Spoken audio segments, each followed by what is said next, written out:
It is Monday, 5/23, 2017. So you know what time it is.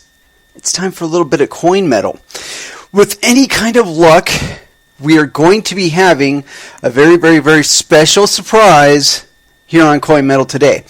I'm not going to go too deeply into it, only because I'm not like 100% certain it's actually going to happen. We are technologically capable of it. Whether or not it actually comes through as we desire, that's entirely up to fate to decide at this point. But anywho, it was a fantastic weekend of trading. If you were getting in on that like you were instructed to do on Friday, good on you, mon frères. Good on you. I am glad that you got in there and celebrated with us over the weekend. There was certainly a lot of activity in the IRC chat room. And it was basically right on back there to 2015, where we're just raining the verges and watching the charts climb, and raining the verges and watching those charts climb. It was just beautiful, beautiful. It's very stressful, but beautiful. In any case, I'm going to go ahead and open it up with a little bit of old school, and I wanted to go a little deeper and darker right off the bat. And Venom, it's got to be Venom. And for all you Verge traders, this is dedicated to your last weekend. Die hard here on Coin Metal. Die hard.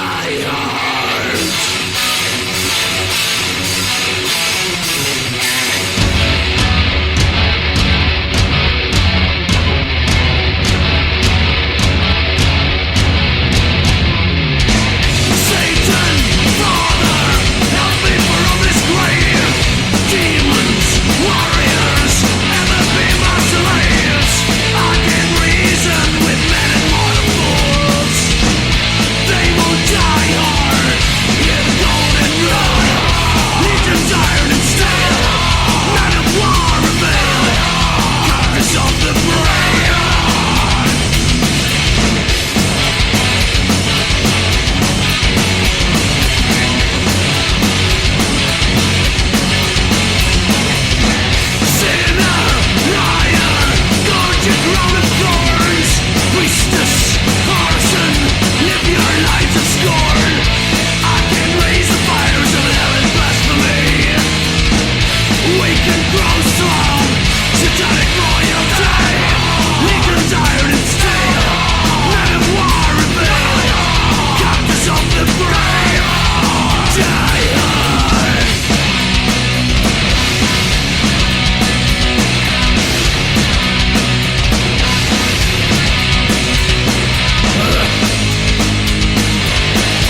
super dread man with a name of drunken, like a deadbeat winner. I wanna be a sinner and not a life man for the industry killer. I'm killing this man that you don't understand.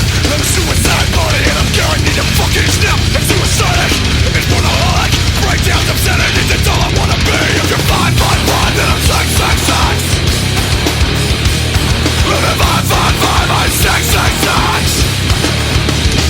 Well, if you're 555, I'm 666. What's it like to be a heretic if you're 555, I'm 666? What's it like to be a heretic? Everybody's so infatuated. Everybody's so completely sure of what we are. Everybody down from me, from miles away, from face to face. I haven't got nothing to say. I bleed for this and I bleed for you. Sure, you look at my face like I'm somebody new. Toy, nobody wants anything I've got, which is fine because I'm made of everything I'm not. If you're 555, then I'm 666. If you're 555, I'm 666. Well, if you're 555, I'm 666. What's it like to be a heretic if you're 555, I'm 666? What's it like to be a heretic? Yeah!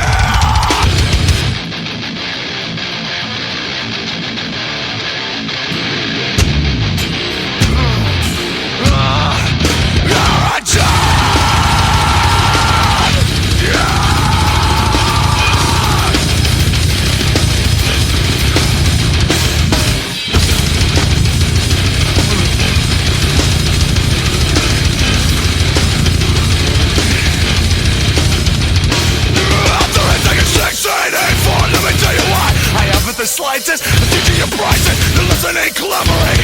All the money in the world can't buy me. Go ahead and lie to me, tell me again how you're tortured. I wanna know how you followed your orders so well. You're full of shit, you wanna dream but this ain't it. If you're 555, I'm 666. If you're 555, I'm 666. If you're 555, I'm 666.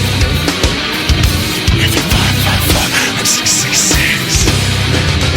No, if you're 555, then I'm 666. What's it like to be a heretic if you're 555, then I'm 666? What's it like to be a heretic if you're 555, I'm 666? What's it like to be a heretic if you're 555, then I'm 666? What's it like to be a heretic?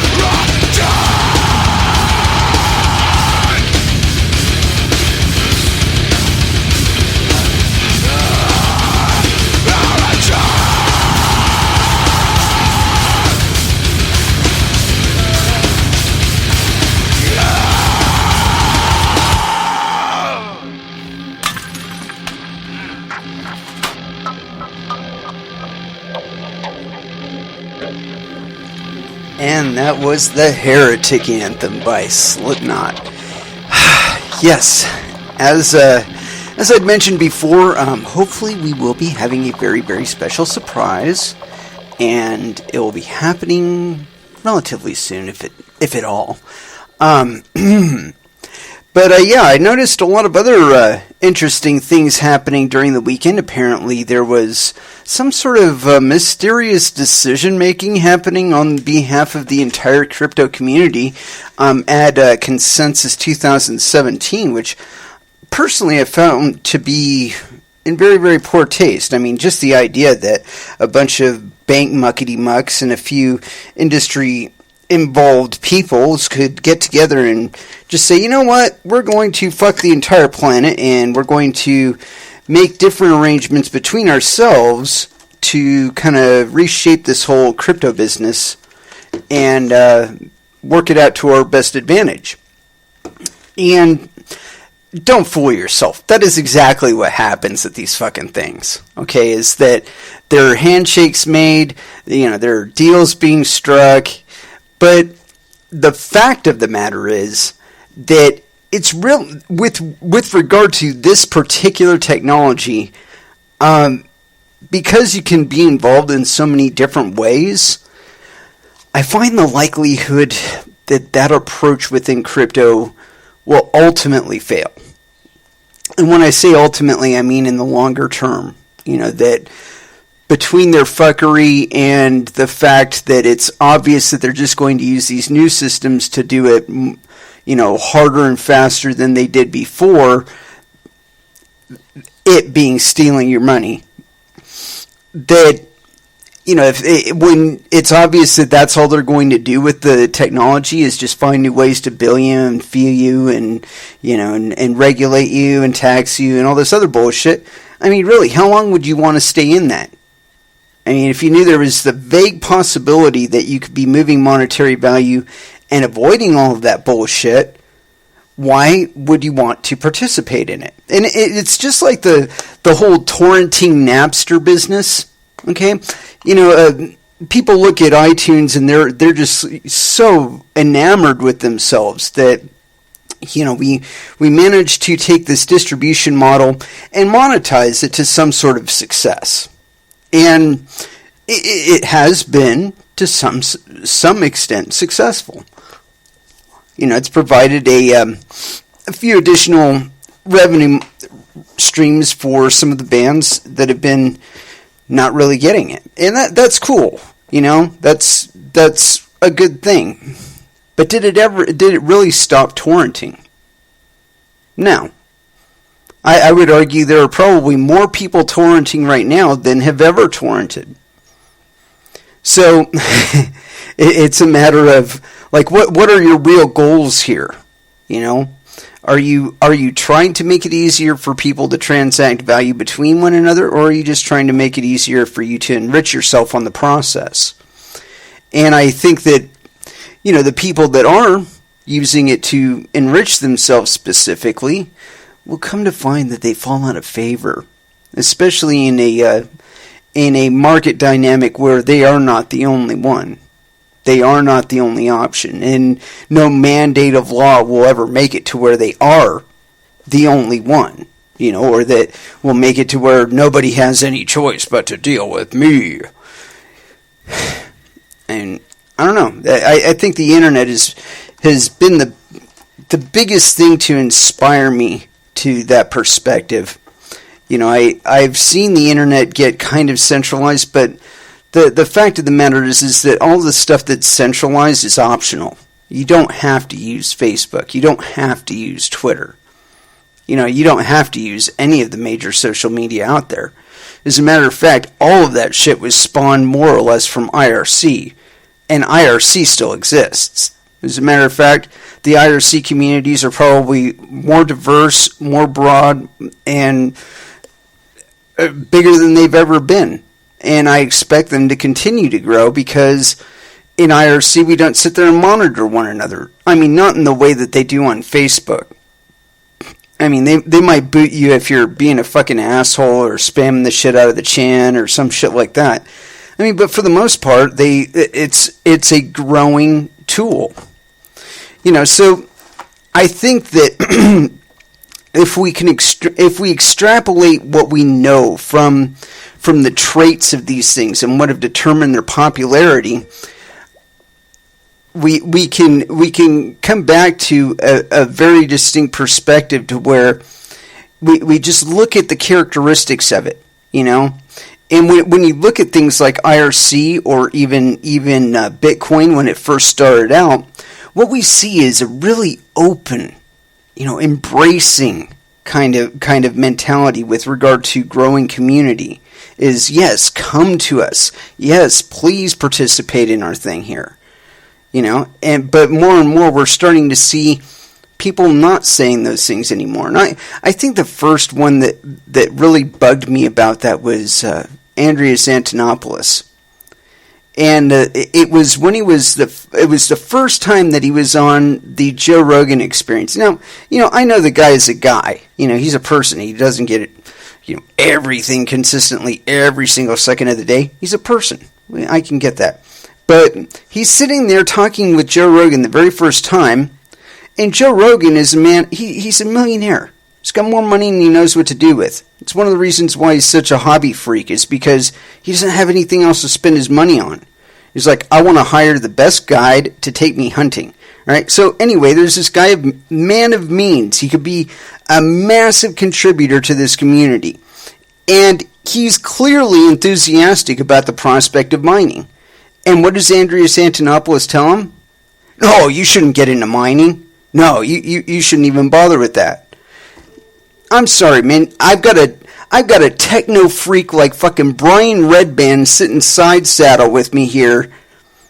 And I've got this other guy, the supposed Bitcoin guru, telling me not to mine? Give me a fucking break. Anyway, I promised a special treat, and I'm not sure how it's working only because it hasn't done anything yet, but let me do music really quick, and we'll check something out here, and then we'll get right back to it. I'll be right back. And with that, I hate to just Slipknot the hell out of you guys, but I'm not going to do it. Here we're going to go. Live Undead, here by Slayer, here on Coin Metal.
Alright, you guys, can you still hear me? I think you can, but if you can't, I'm sorry.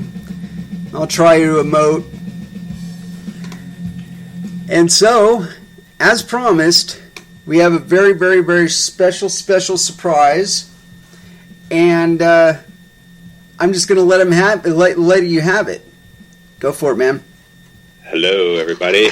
This is your glorious leader, VergeDEV. Oh, yes. The VergeDEV hath spoken. So how's your weekend? Your glorious leader. Your glorious leader. Oh, my goodness. The immortal. Well, dude, like, where have you been? I mean, you got kind of, I don't know, you kind of disappeared there for a little bit. Actually, I'm always lurking the IRC, but there was a while where the Windows computer that I have my IRC client on just went bonkers, and then I just slowly started rebuilding it, and then I ended up just selling it and buying a whole new computer. And then even since I bought that computer, I've just been like swapping out parts like nonstop. So. Well, so now everything's back in order. And then a couple of days ago, well, I've always been in the chat. I've just been always on the on the Steam relay, because Steam seemed to be working fine even when everything else was failing. Nice. So I spy on the chat a lot through Steam. But I mean, that's also why I entrusted so many other people in our chat. Because I know that everybody, our room is capable of policing itself. Yeah, it does seem pretty chill as far as IRC chat rooms go. And you're typing too.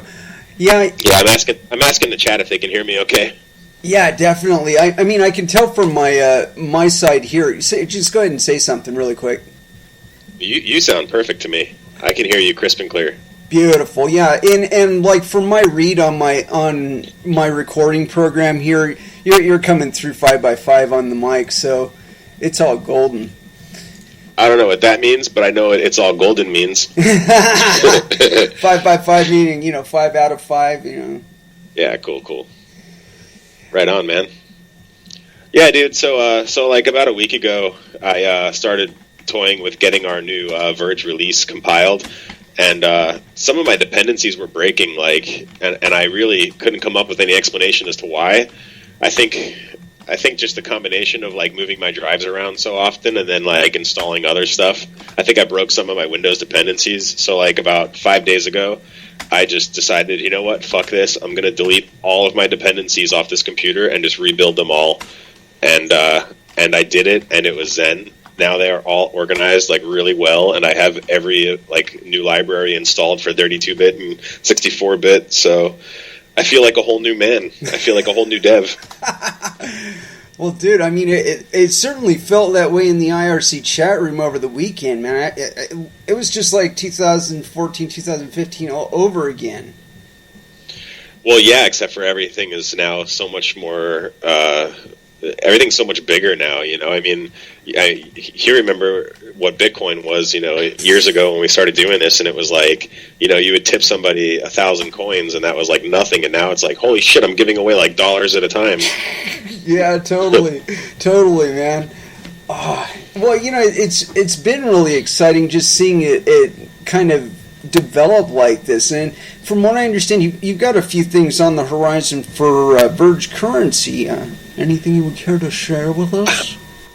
I'd say that I have more than a few things on the horizon. You know how I work, man. I always have a dozen things, and I'm just bouncing back and forth between all of them. I feel like one of the biggest mistakes I made starting this currency was I was releasing stuff so fast, and I was showing everybody, because I felt like I had to prove myself. I wasn't new to the crypto world, but I was new as considering myself a developer.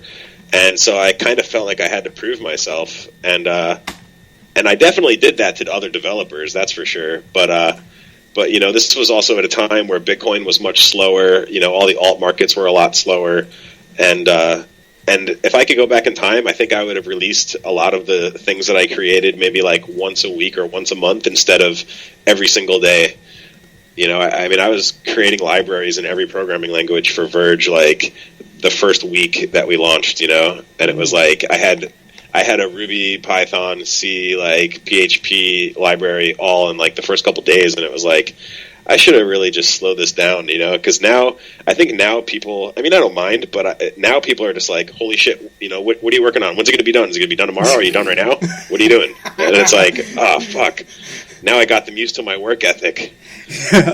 You set your expectations a little bit high. Yeah, but I mean, that's cool too, though, because I like pressure. I mean, I don't like admitting that, but I like pressure better than no pressure. Because if you tell me that I have to do something and I have a week, I know damn well that I'm not going to do it until the day before, and I'm just going to stay up until it's done. Yeah. You know, and that's just the kind of guy I am, and I've come to terms with that over the past couple of years. I'm like, you know, I guess that's just how I work. So yeah, I have a ton of stuff coming out though. Like I said, I have all the new dependencies all compiled now. So I'm building this right here that we're listening to into the next Windows wallet. The next Windows wallet will automatically start on Tor. And then also I have a branch where I'm working on building I2P in too. So my goal is to actually be able to have I2P and Tor in the wallet automatically. Wow. Let's see. Once I have the Electrum servers back up, which is coming very soon, then it'll be really easy for me to set them back up in I2P and Tor again. And then I actually plan on releasing Android wallets that are on I2P and Tor, which I don't think anybody's done. Wow. And I know that I can do that not very easily, but pretty easily. And that's something that I've been kind of waiting to do. And I first got the idea right before we launched Verge, and I don't know. I mean, I guess I kind of got discouraged. I was working on the Electrum server for a long time, and with no good breakthroughs. I mean, it's really tough to parse the transactions once you go multi-algorithm. But I've come a long way now in it, and I've definitely made a lot of progress. So as soon as the Electrum server is done, you know, we can consider the release of the Android and I2P wallets probably within a week or two of that release. So yeah, I mean, I have a ton of stuff that I'm working on all the time, and I'm literally working on all these like on multiple screens all at the same time. You know, I'm one of those people where like I'll be sleeping and I'll think of something and then I'll have to wake up and go like mess with it real quick just because I thought of it. I'm not that bad yet. I hope to be someday. Well, because it's like sometimes I have really good ideas while I'm laying in bed, and I'm like, man, if I just go to sleep on this idea, I'm not going to remember it tomorrow. So I'll immediately just get up and kind of find the energy to go mess with it. Yeah. So now, what do you see as far as like the trend as a dev? I mean, I'm sure you've seen the space change as far as like its mentality towards devs. And I'm like wondering what your perspective is on that. What do you mean? Well, like it really seems like in Bitcoin, in particular in Bitcoin, there's this like personality politics that seems to be invading it, and it seems to be a lot less about the actual quality of the decisions being made by the miners and the devs, you know, on social media at least. Oh, yeah, it's become, like, super corporate and, like, suitsy and very, bourgeoisie almost. Like, yeah, dude, I totally agree. But you know how I am. I mean, I guess maybe you're just making me say this on air. But, you know, I've never really followed the typical format, and I'm not the type to follow the, to jump through hoops and try to play, some other role that I'm not. I'm a blockchain developer. I'm a huge crypto enthusiast. And I'm also a unique individual, and that's me. You're not going to see me put on a suit, and you're not going to see me kissing people's asses, because that's just not what I do. If you ask me a stupid question, you'll get a stupid answer. Yeah. But you know, it's cool because, you know, I think in the last year we've really gained, you know, sort of an awesome cult foundation of a lot of unique individuals. I mean, we have a lot of really, really cool, unique people in our community now. And, for the first probably 3/4 of this blockchain's lifespan, I was doing everything by myself. But, you know, now once in a while people are jumping in and saying, hey, you know, I think I can fix this for this, or I could do that for that. And it's awesome. But yeah, I'm not going to, you're not going to see me follow this format that we've been seeing, where it's like, if you're going to be a dev, you have to wear a tuxedo and have your picture on the front of the website, and stuff like that. With a Dentine or Colgate smile. That's just not me. I curse. I burp.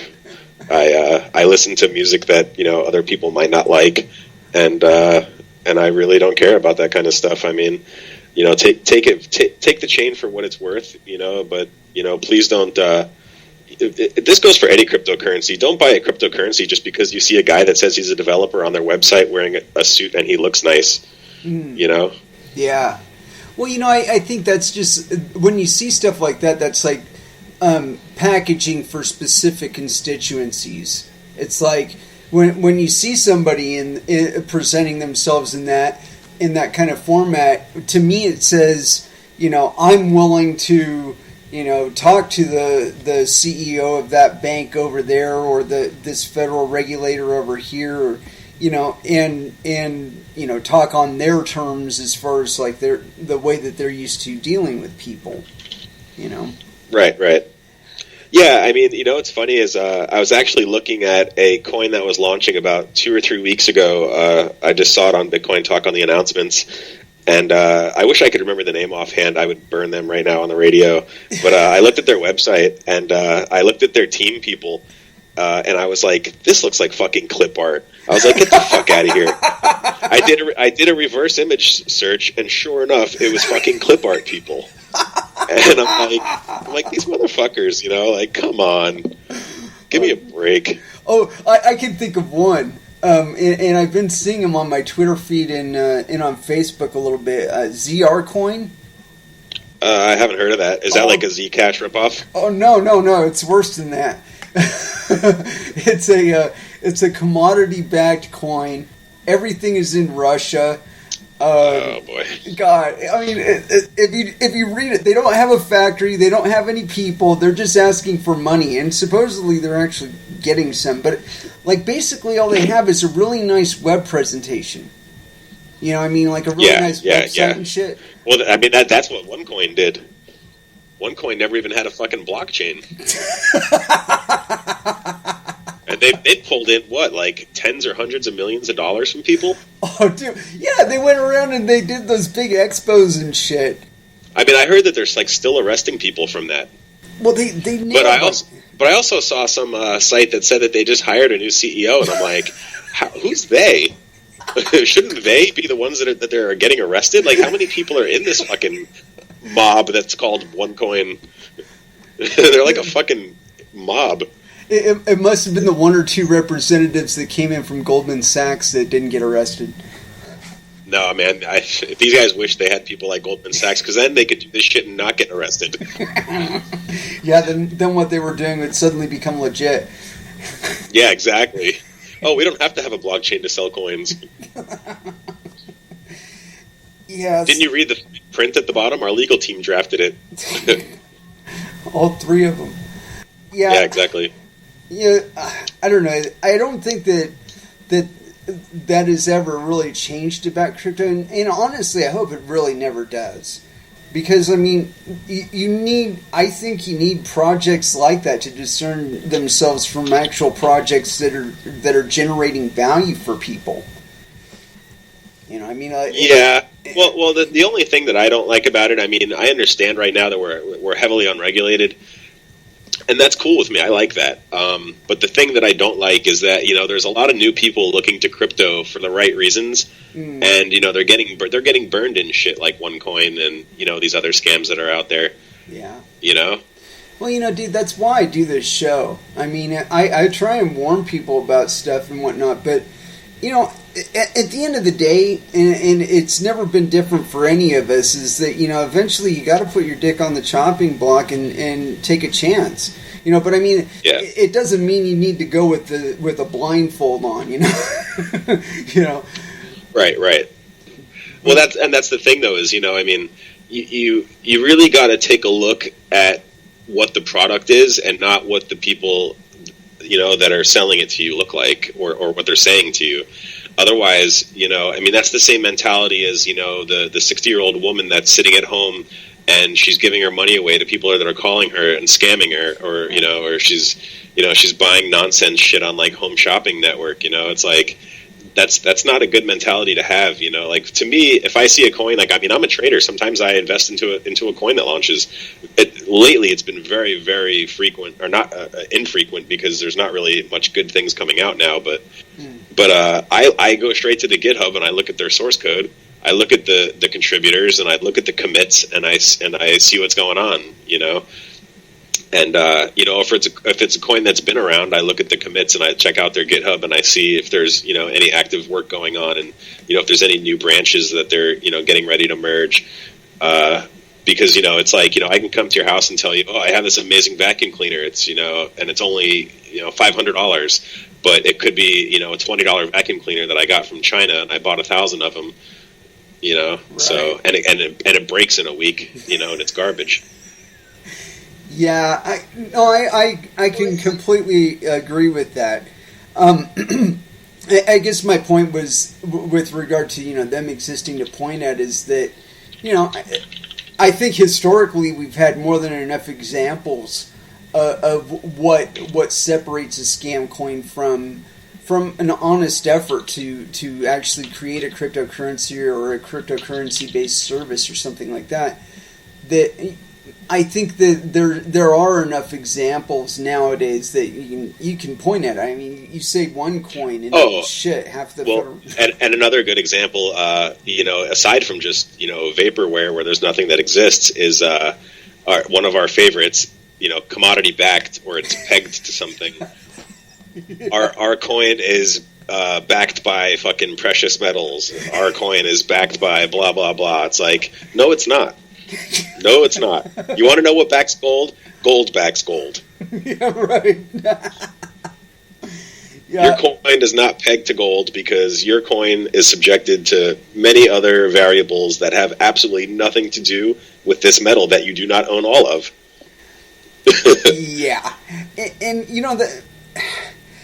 I would like your take with regard to things like UASF. It seems like they're really pushing for that a lot this last week or so, and they just had that consensus. I don't know if you noticed this or not, but they actually reset the bar for the threshold that they're trying to hit with UASF to get it to activate. They reduced it down to 80%. Wow. Yeah. And it was 90, right? Yeah, it was. Weird. How can they do that? I mean, a lot of people are already jumping on the SegWit train too, and I understand that they've been running SegWit on the testnet for a while and stuff, and that's great. But I've already had people telling me like, hey, you should add SegWit to Verge, and I'm like, well, why? Bitcoin doesn't even have SegWit yet. Don't we want to see how this works first? Don't we want to see it in action?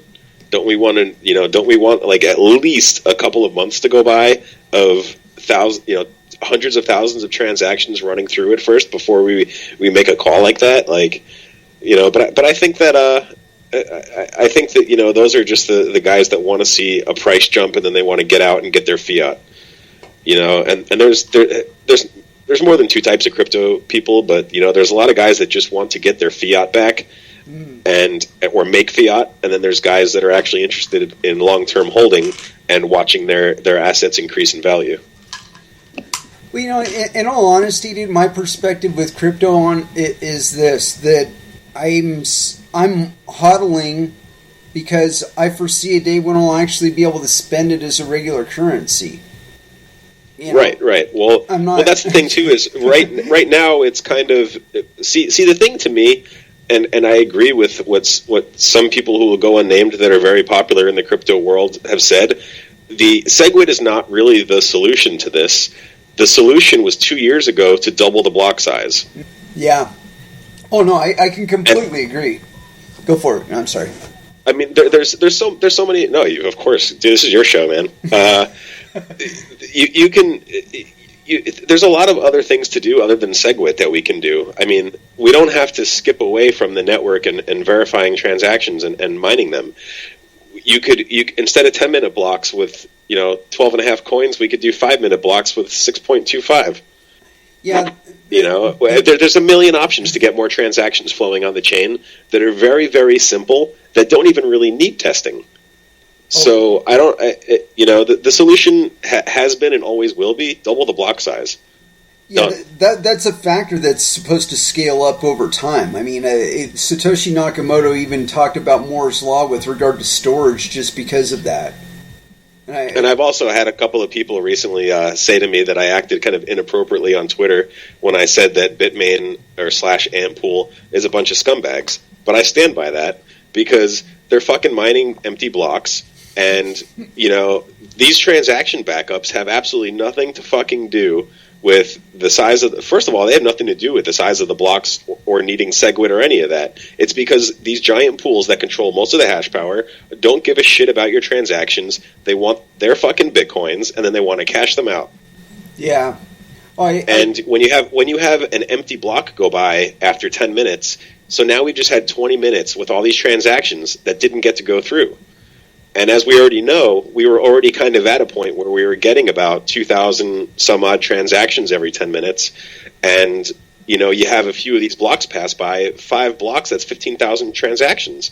Yeah, definitely. And Antpool isn't even the only one doing it, A lot of these guys are doing it. And in my opinion, that right now, to me, should be considered a bug. Yeah. But the developers stand by that decision, and they think that that's fine and that's the way it should be. And personally, I don't agree with it, and I don't think that Satoshi Nakamoto would agree with that either. I don't either. I think the idea of propagating just blank blocks just to get your reward, that's just bullshit. No, but one thing on that point though. Wouldn't something like that block up the mempool and get this effect that everybody's been bitching about and saying that we need to do SegWit to fix? Right. Yes. So they're basically creating the issue to justify the push to get SegWit. Well, see, the thing is, I don't know if Antpool is even on board with SegWit, are they? You know what, dude? I really wonder about all of that. I feel like they are on the front, but I feel like they're not in the back end. Well, that it could be that the pool operators themselves could be for it, but their miners that are dedicating hashing power to their workers are not flagging support or something like that. That could be too. But also who are their miners? I think a majority of Antpool's miners are sitting in a warehouse on racks. I wouldn't doubt that at all. But and to that point, I've been. But see, But that sucks too. Now, that's almost like in the world of fiat, where corporations are people. So now we have these boxes that Bitmain owns that are sitting on racks in a giant warehouse, tens of thousands of them, and those are all representing miners. Yeah, those each one of those machines gets to make decisions that you and I don't. Oh no, I agree with what you're saying there. Where I was going to go with that is that if all of these people that were talking about UASF, if all they did was dedicate their GPU to their will, and put a worker out there signaling support for whatever flags they like, that I think that the overall hashing power that they would represent would be enough to up the difficulty and get these fuckers back on the page with regard to doing things according to what they're supposed to be doing. It's called competition. I agree in a perfect world, but that's just not how it works. If all of us miners in the United States put our GPUs on, we still would not have enough hash power to even come close to Antpool. And not only that, but we'd be paying out the ass for the electricity. Yeah, I think initially it would be impractical, but I think if you bump the difficulty up enough, that it would cause the demand to raise. And I don't know if you noticed this or not, but on Verge there was a corresponding spike in hash power being dedicated to us while we were experiencing that meteoric rise over the weekend. But I think that's a factor of the proof of work that a lot of people just don't think about, is that after each 10-minute block, there's that many fewer Bitcoin to compete for. And right. Overall, well, that is.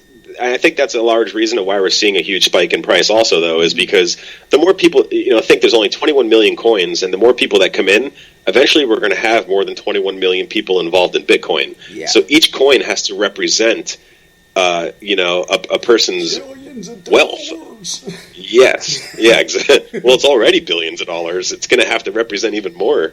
But so I mean, I think that regardless of what Bitcoin chooses to do, I think that they're going to grow exponentially. But it could also be a game where it ends up just being the suits that have all the Bitcoin, and those are the guys trading it. And the subversives like us are all just in the altcoin game. Would that really be so bad, though? We'd be right back where Bitcoin was. No, not at all. I mean, I have no interest in working on Wall Street. Well, I look at it like, okay, over this weekend we had what, $5.6 million worth of fucking XVG transacted over Bittrex over this last weekend, or was it 24 hours or 48 hours? I can't remember, but it was a shit ton of money over a very, very short period of time. So if you start with this as our baseline and project into the future, if there's ever really a really harsh situation with regard to capital controls and whatnot, where they're getting to where they're really monitoring people's Bitcoin transactions and whatnot, I mean, where do you think people are going to go? I think they're going to go anon.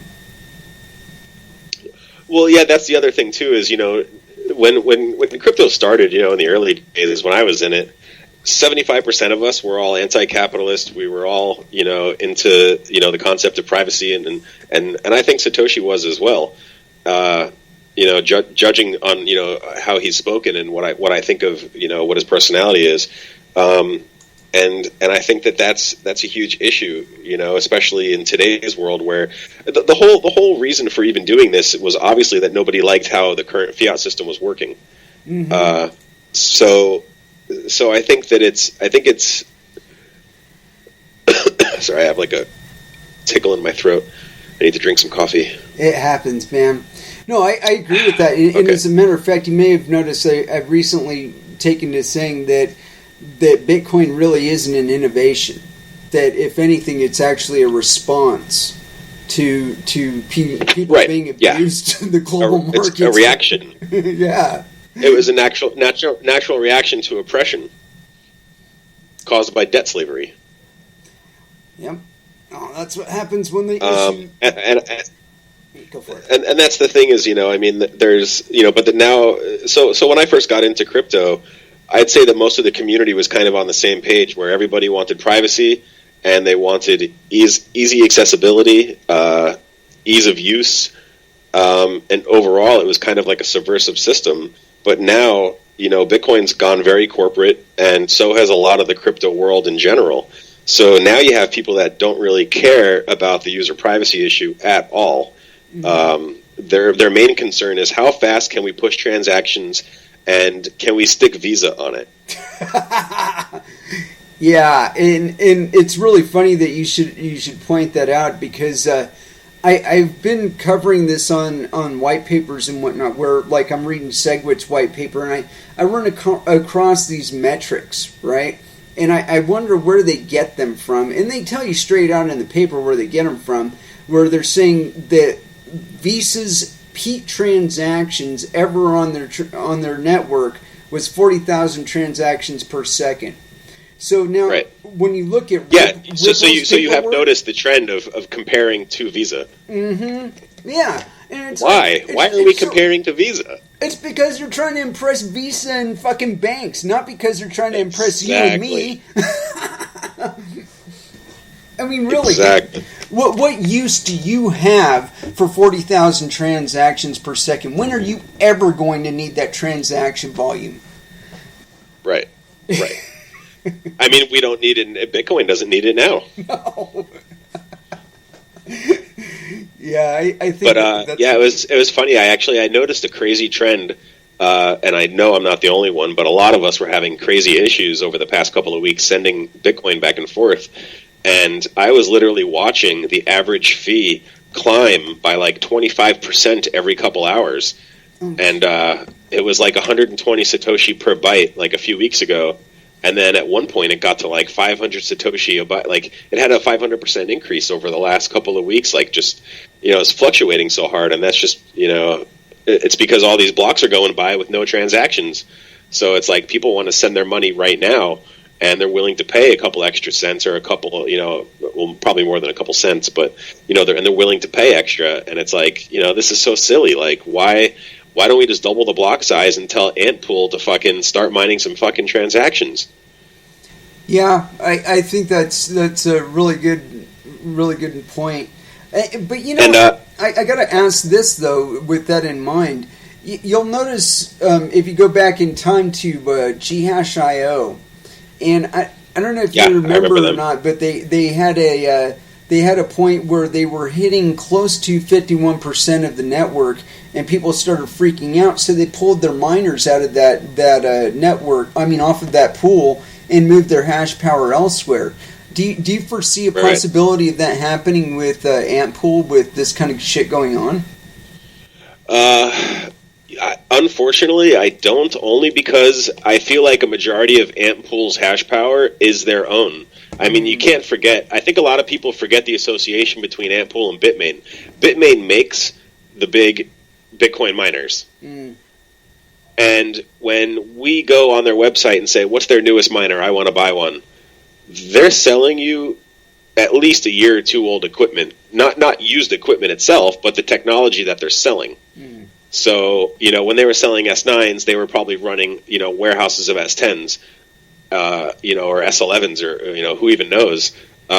So they've done a lot to protect themselves.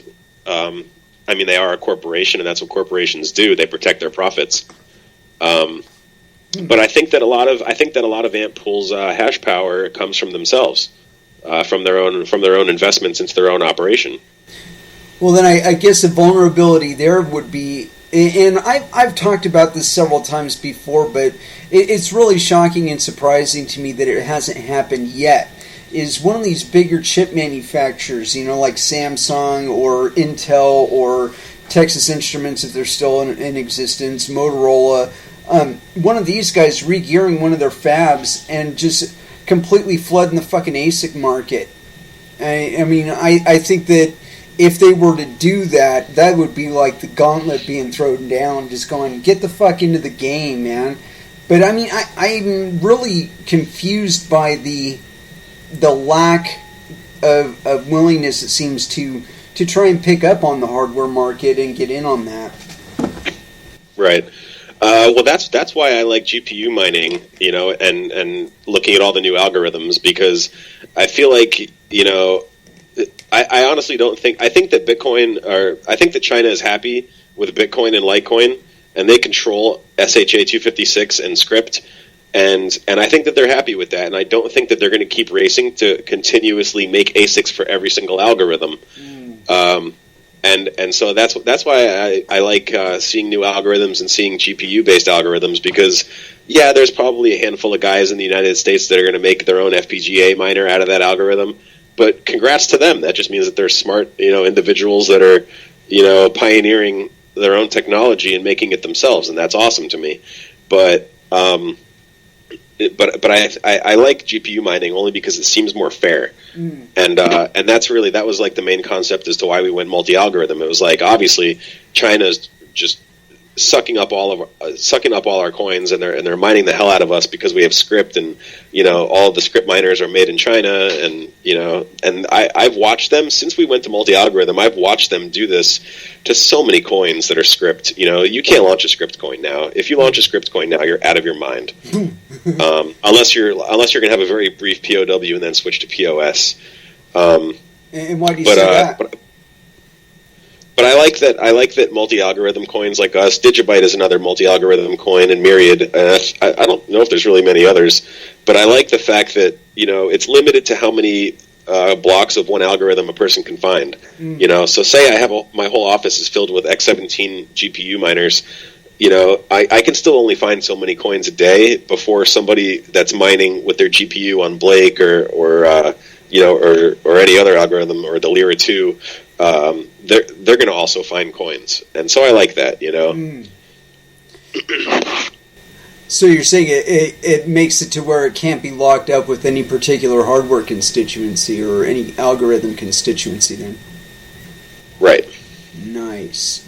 Nice. So, we do play metal on this show, and as much as I love having you talk, I would like to play just a teeny tiny metal, but, you are here. So, I'd like to add an additional dynamic involving you. Recommendations or requests, sir? Oh, man. You probably can guess some of the things I'm going to come off the top of my head, but you know what? I haven't listened to Ministry in a while, and I think I actually requested this the last time, but can we get... do you have Ministry NWO? I do not have any Ministry right now. I'm sorry, sir. Oh, I know. I was going to say either that or Rio Grande Blood, just because I love hearing George Bush in that song. I want your money, or what is it? Yep. I am a weapon of mass destruction. Yeah, I'm going to have to work on expanding that, or we're going to have to work on expanding the old... let's hear some like stoner metal, like some Meshuggah or something. Okay. Yeah, we can definitely do that. Any particular album? I got Chaos Sphere, Destroy, Erase, Improve, Obzen, The Violent Sleep of Reason. Ooh, yeah, Violent Sleep of Reason. Okay. Alright, so something new. Let's go Clockworks. You're on Coin Metal.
And that was Megadeth with The Conjuring off of Peace Sells, But Who Is Buying?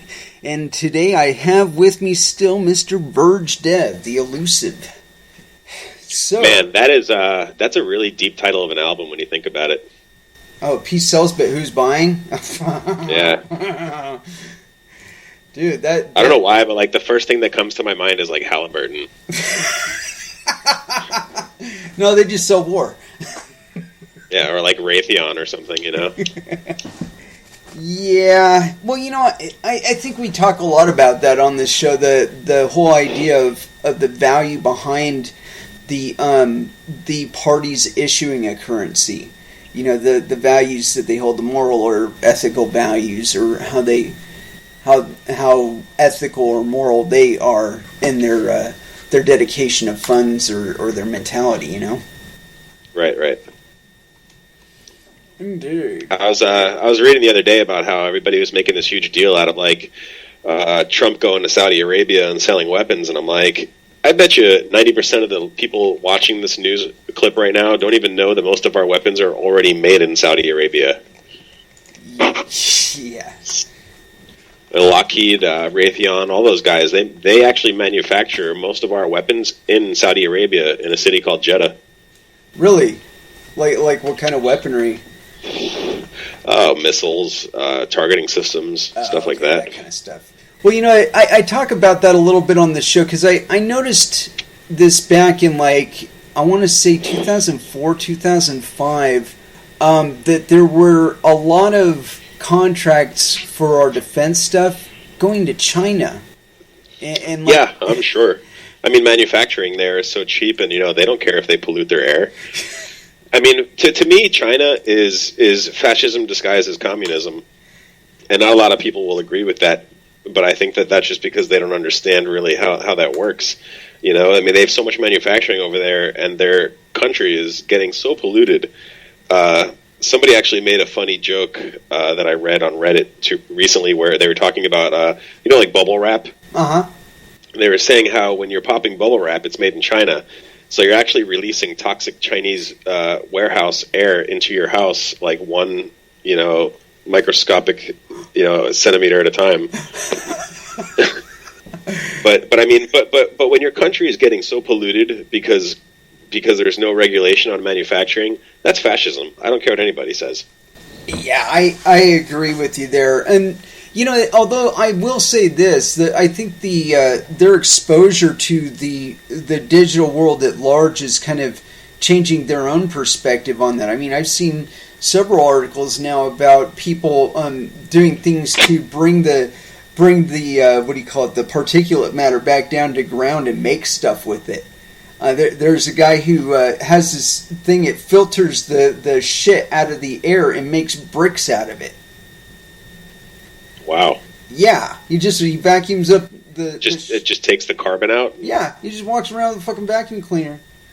He sucks the shit out of the air and makes bricks out of it. That's pretty cool. Yeah. But I don't know. But then again, those bricks are probably carcinogenic. I wouldn't want to use them. Yeah, I wouldn't want my my house made out of fucking pollution bricks. Or pollution diamonds. Now, I don't know. Have you heard about that? There's some kid out there, and he's in his 20s now, and I think Tesla's has like recruited him, but he's all about making manufacturing small nuclear reactors that like you can hook to neighborhoods. And because they're so much smaller scale, they don't represent the kind of ecological disaster that the big ones do, you know? And the other thing of it is that there's kind of a peace value kind of thing on the other side of it, because what he proposes is taking fissile material and breaking it down into pellets to be used as fuel in these things. And apparently the way that he's got it designed, if there's ever like an overheating or they lose containment or whatever, it dumps this chute into a material that stops the reaction. So there's none of this, getting so carried away that it's, polluting the entire Pacific Ocean or any of that other bullshit. And it's reutilizing nuclear fissible materials for weaponry. Wow. Yeah, I read probably about 2 or 3 years ago. I was reading on Cryptome about the next generation of nuclear weapons, and it's actually a joint effort between a lot of countries. And one of the funny parts was that it was actually the United States, Russia, and India and China that were all working on the next generation of nuclear weapons. They're working on them together. So when I see stuff in the news about how we're having problems with Russia and all this stuff, I'm like, man, this has to be some kind of charade, because weren't we just working on planet devastating weapons with them? How could we possibly have a problem with them?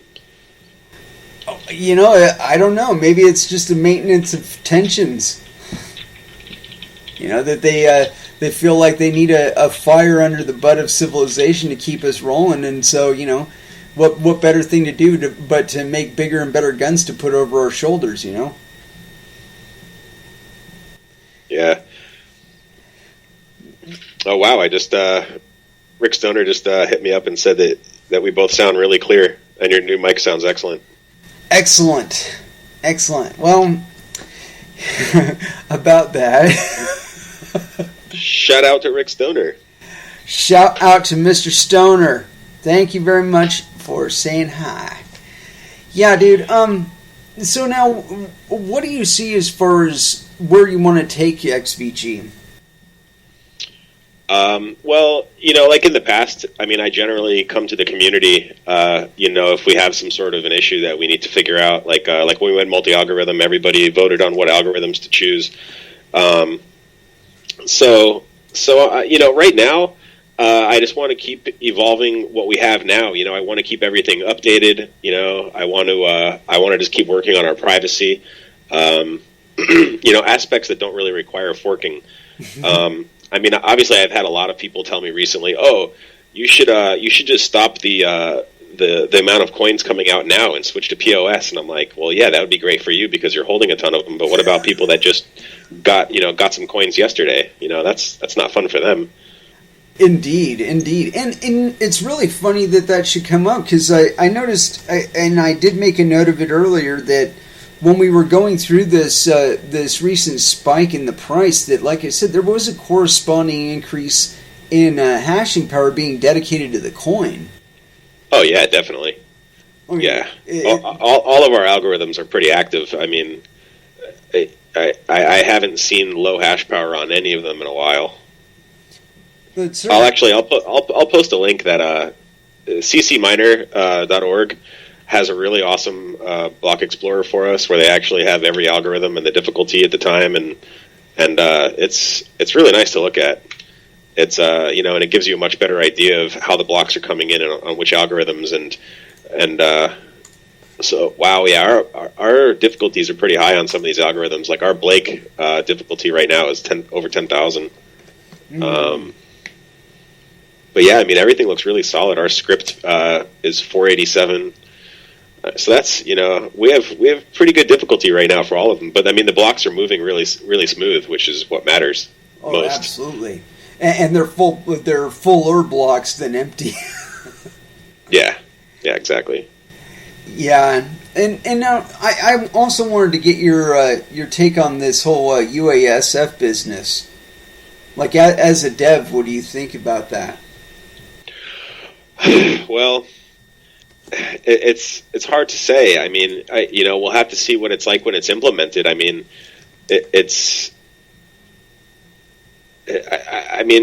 going to go SegWit or are we not? We still don't even know. Bitcoin is so bizarre because I feel like there's just so many people involved in its development now that they can't just make a decision. And I guess that's kind of to be expected when you work in a large group. You have 400 contributors to Bitcoin, and it's really tough to work in groups. If you ever worked in a group of strangers in some sort of a teamwork situation, it can be really difficult. You have people with different ideas, and other people are driven by. Some people are driven by money. Some people are driven by morals and values, and it's just, I don't understand why decisions can't be made in a much easier way.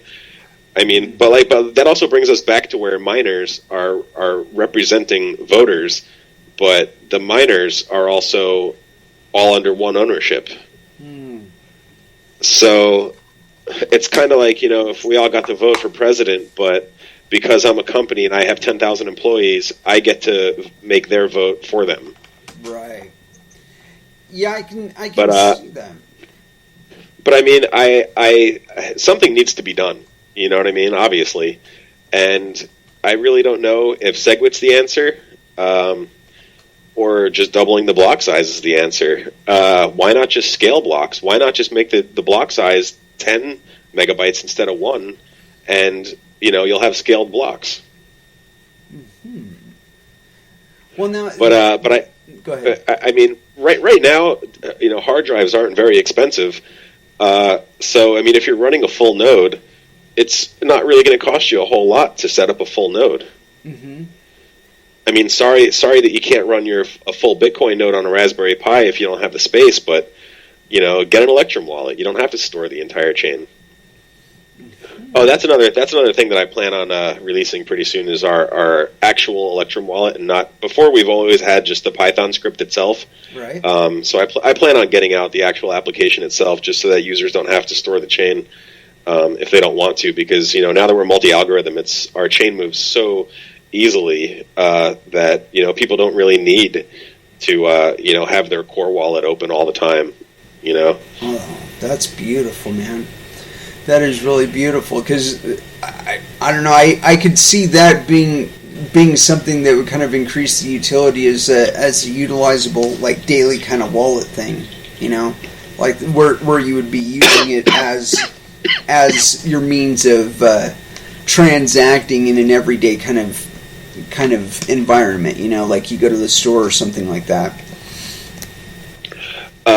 What I will say, though, back on the SegWit thing, is that it really goes to show how childish and immature adults can be.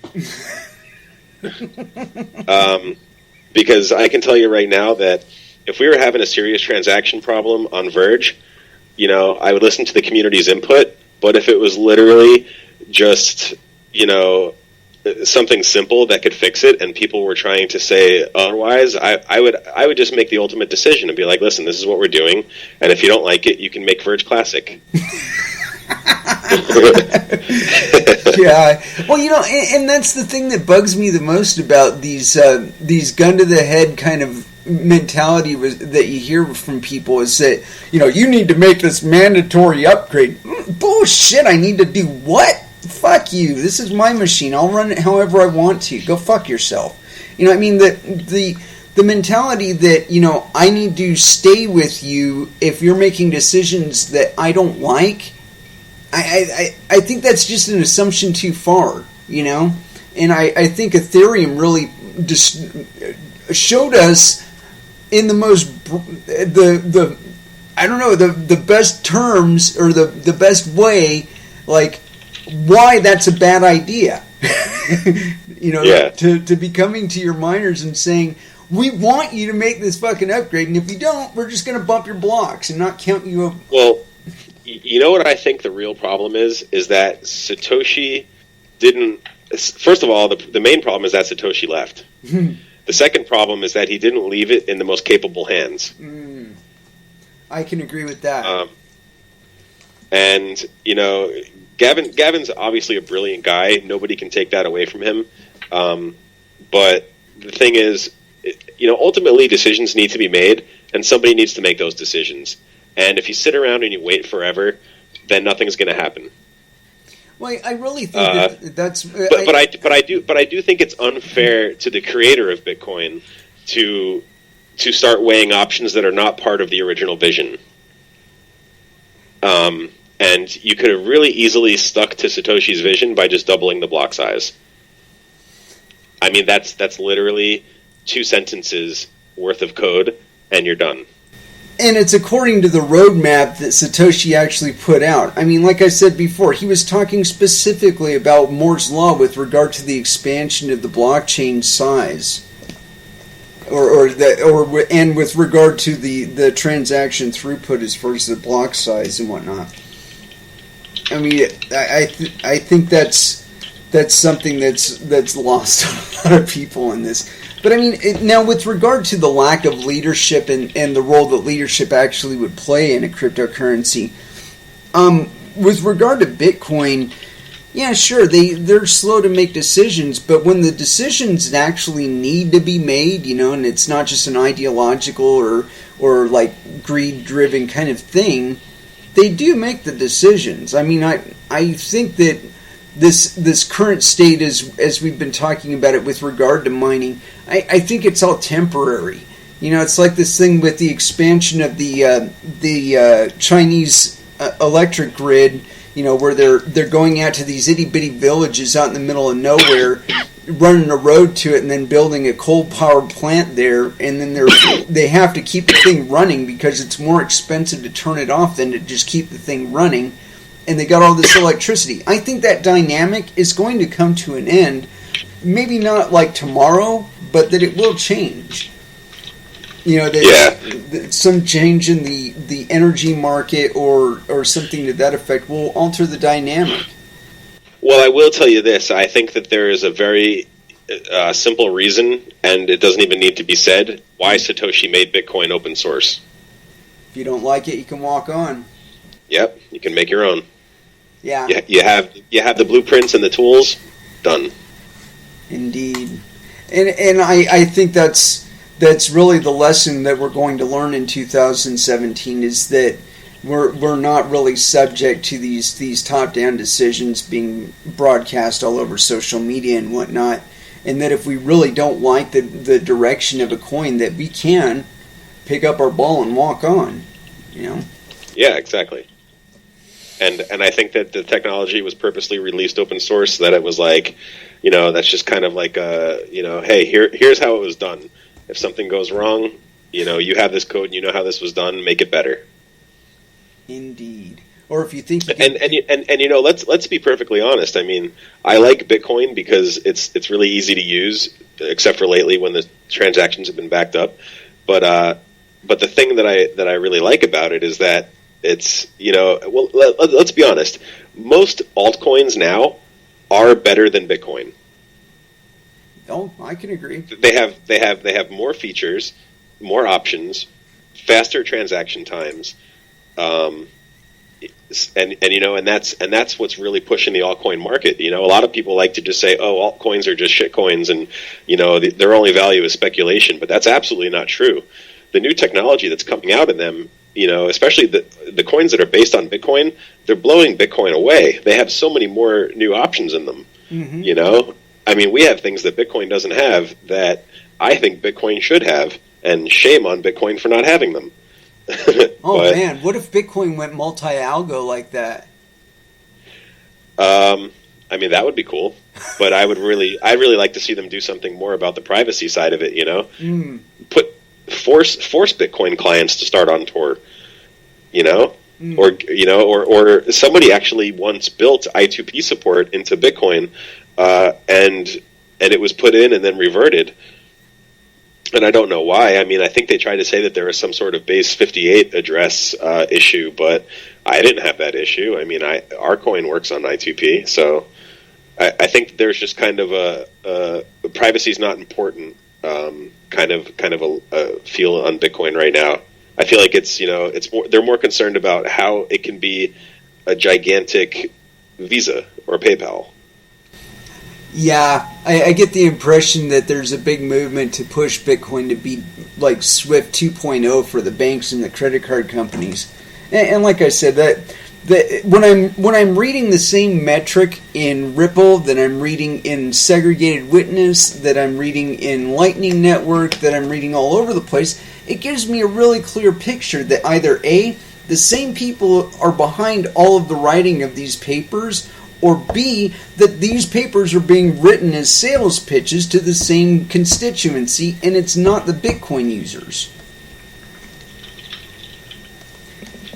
You know, the 40,000 transactions per second. Like I said, when I'm reading that same metric over and over and over again, I'm like, okay, you know, these are in projects that are only loosely related. Why am I seeing them in the same? I mean, why am I seeing the same metric in Ripple? You know, I mean, like if I wanted to mine Ripple, I would mine Ripple. You know, instead of Bitcoin, you know, passing itself off, or Bitcoin becoming Ripple under the hood.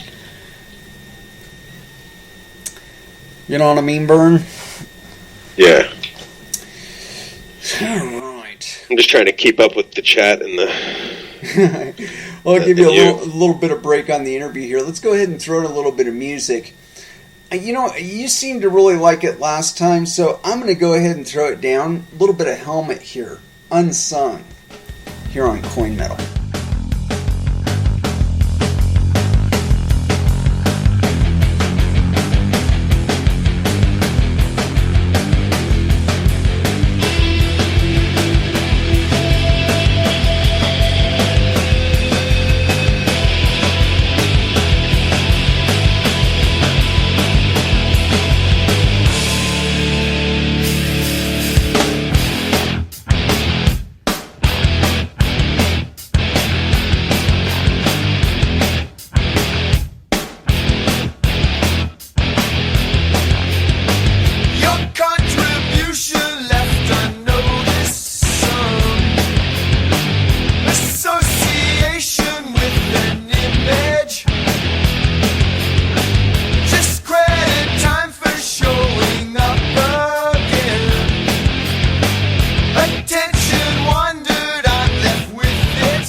not ever given, imprisoned in a world without the memory. Unconscious or am I conscious? Cut from the heart I am part of. Sometimes I feel as though I'm frozen in heaven, and I saw. All right. And so, that was a little bit of Fear Factory there, but I wanted to go ahead and break it back down because Mr. VergeDEV is needing to get rolling here in a bit. So, anything else that you really want to let us know before we close this episode out, with you at least? And then I'll be continuing on, but go ahead. So now, there has been talk about us, about Polo wanting us to come on. Has there been any development with regard to that? Or have they come to you? With what now? Polo. Oh, yeah, I don't know, man. Polo's been weird lately. Oh, weird in what way? I don't know. I mean, I guess like a lot of people have been having slow. I think the majority of their problem is just that they're getting so many bots using their API that I think it's really just they need to scale up. So it's more like a hardware constraint than anything at this point? Yeah. Well, also, Chris Ellis just said that they only want blue chip ICOs. ICOs. Yeah. I mean, Well, the thing about that though is, I mean, that just makes it sound like the opposite of what crypto was really created for. Yeah, I think you're right. Yeah, but like I said, I was seeing some questions on my Twitter and also in the IRC a little bit about whether or not we would ever be added to Polo, and somebody posted that, and I'm like, dude, they've had 2 fucking years. We don't really need them at this point. Yeah, poor Polo. But yeah, it was very exciting over this weekend on Bittrex, man. Like I said before, it was more or less like 2015 all over again. Yeah, Chris brings up a good point. We need more decentralized exchanges, but I mean, look at Chris. Are you listening? Are you live? Are you live? Are you live? I completely agree with what he's saying. You know, that we need more decentralized exchanges, but look at things like BitSquare. Like BitSquare is pretty awesome, and nobody's really using it. Why? I don't know. And you know, when I heard about them, I thought, you know, that is exactly the answer to this. You know, whether with regard to the exchanges, you know, all of the KYC CML bullshit, that you could just go straight through them. Well, see, that's the thing, though, is I think that decentralized exchanges and things, you know, things like what Polo is doing is kind of what's starting to divide the people that are in crypto. Like, I consider myself I wouldn't say a Bitcoin purist because people might take that the wrong way, but I believe in the overall vision that brought crypto about, you know, which is decentralization, privacy, and things like that. And I think those should be the forefront values. So I think that really what we're seeing is, you know, like when you look at a decentralized exchange, like Chris mentioned CoinPit or BitSquare, I actually added us to BitSquare, but I mean, like, again, there's really no volume on it, and it works. It's fantastic. It's a decentralized exchange. And I think that that's kind of what's separating the people that are using BitSquare are people that are concerned about the original values that brought crypto here. And I think that, you know, the people that are unwilling to leave places like Bitfinex or Poloniex, those are the people that are in it for the money. Those are like the Wall Street guys, essentially. Yeah. So I mean, you see, so I think that, you know, we're starting to see a divide of people who are concerned about the original values of crypto and the people who see crypto as just another form of money. Yeah. Well, with that in mind, would you kind of mirror my sentiment that that original ethos of crypto will more or less exist regardless of what else the corporatists or whatever do, is, you know, with regard to their involvement in this space? Sure, but at the same time, I think that what we'll see is as more people come in to crypto, we'll see that division of where those people go, and I think that people who follow the traditional values of crypto will always be the minority. Because now we have cryptos. I don't know, I wouldn't even call it a crypto, but we have Ripple, and Ripple is talked about so much in the crypto community. But I mean, to me, it's not really a cryptocurrency, and it really doesn't represent the concept to the original values and concepts of what crypto was created for. I agree wholeheartedly, man. I'm not a fan of Ripple in any sense of the word. I mean, when I read I think I read a white paper by them or some sort of reference with regard to how their shit works, and as soon as I saw the term IOU, I mean, like, the hackles just raised immediately. I'm like, okay, I'm prepared. Let's read on, and from that point on, it didn't do anything to dissuade the hackles being completely raised and erect. Right. So I mean, I think that I think that altcoins and Bitcoin, of course, will continue to grow, but I think that we're going to see coins that have the traditional values of crypto instilled in them are going to be the ones that get the most attention in the altcoin world. And then, of course, I think Bitcoin will also continue to grow exponentially from those who are, just using it as another form of money. All right, So, is there anything you wanted to leave us with before you bail on us? Witness me! Witness. Yeah, that's been the refrain as of late. Well, you guys all know I'm always around. You can always get a hold of me in our IRC, or obviously, I mean, I'm probably the most fucking responsive dev on Bitcoin Talk, and I don't know why I'm like that, but I just can't help it. Anytime anybody responds, I try to or say anything, I have to respond like immediately. I'm like, oh, I got to get to the computer and answer this person. But I don't know. I mean, I care a lot about Verge, and I don't take it as some kind of company, and I don't look at it as I didn't create Verge as something to get rich. I created it because I like privacy. My background was in network security, and I really liked crypto. And I was tired of just seeing bullshit clones come out all the time. So I decided to make my own blockchain and see what I could do with it. And it turned out, I could do a lot. And, and I'm still learning. I mean, 1 year in crypto feels like a lifetime. Mm-hmm. And it's like, in the past couple of years, I've really started to really become a lot more proficient in how blockchains work and what I can do with them. So, my goals are really just to keep working on the privacy and security aspects of it, and try to keep the morals and values of Satoshi in mind. And I mean, yeah, that sounds cliche, but not many people are doing that now. So it might sound cliche, but it's really not. I completely agree with you 100%. I think every time I read the white paper on this show, I get that sense that, again, this is not an innovation. This is a fucking response. And it's a response to the global economy, the global financial markets being worked as like a big slot machine for the richest among us for the last, 3-4 decades especially. And it's returning less and less value for the rest of us, Yeah.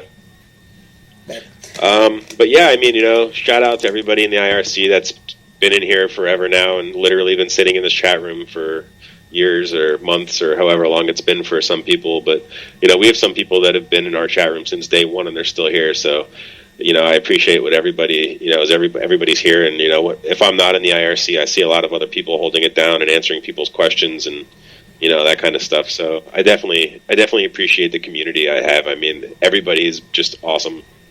Well, thank you very much, sir. We certainly appreciate all of your efforts, and we look forward to many years of the same. You know it, man. All right, man. Well, it's been a pleasure, but you have an excellent evening, and you too, man. Continuing on from here. I'll be listening to the rest of the show and jamming out to the music. All right, man. Well, you have a good night. You too, man. You guys take care. And that was Mr. VergeDEV, the elusive the secretive, well, not really so elusive or secretive, he's all over the fucking place, but you know what I mean. Anyway, I do want to break down into some music because, you know, I love talking to the man, but it leaves me no time to smoke because I want to hear every single word the guy says. As Chris Ellis had asked on or my Twitter feed, whether or not this is being recorded, barring a lightning strike or something like that, yes, it is currently being recorded, and yes, it will be up on my YouTube channel. Just look me up, #CoinMetal, and you'll be able to find it there. And in the meantime, let's go ahead and throw down some additional music. Fear Factory, Invisible Wounds, here on CoinMetal.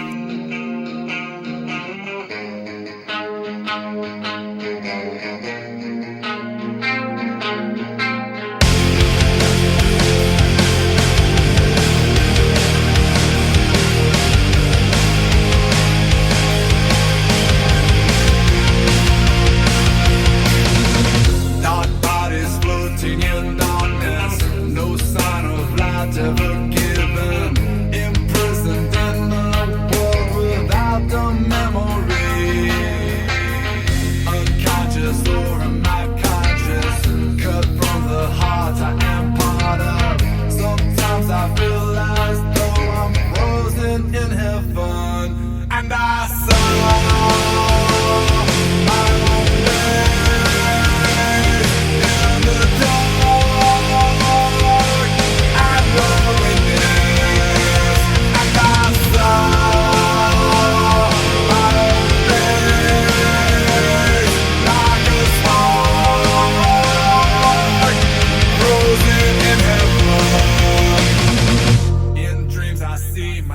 Flying closer to the sun, and I'm climbing.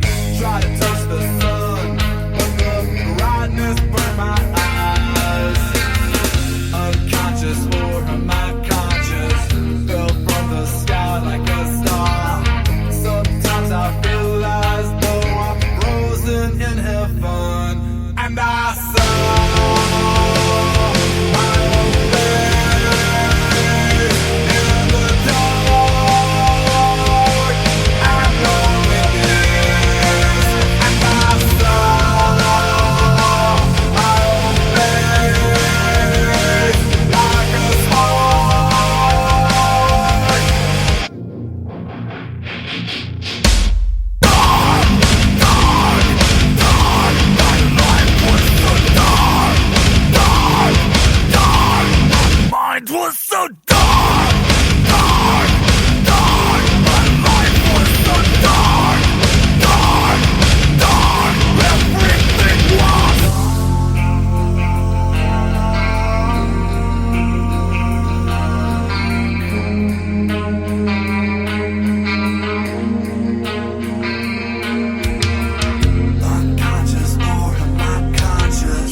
I feel like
that much good love that you justify, that will be purified, whether you like it or not.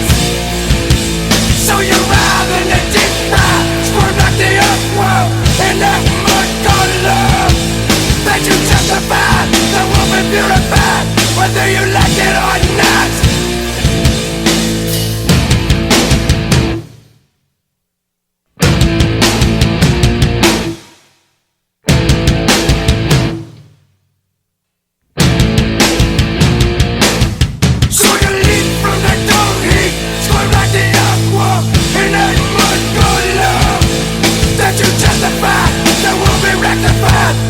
You like it or not.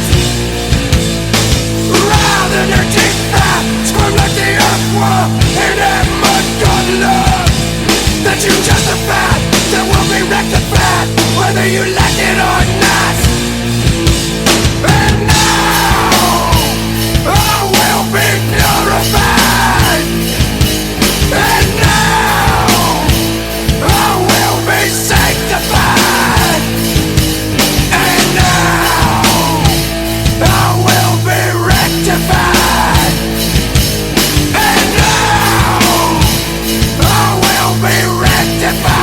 And that was Clutch with Earthworm. Yeah, that was a real pleasure having Mr. VergeDEV on.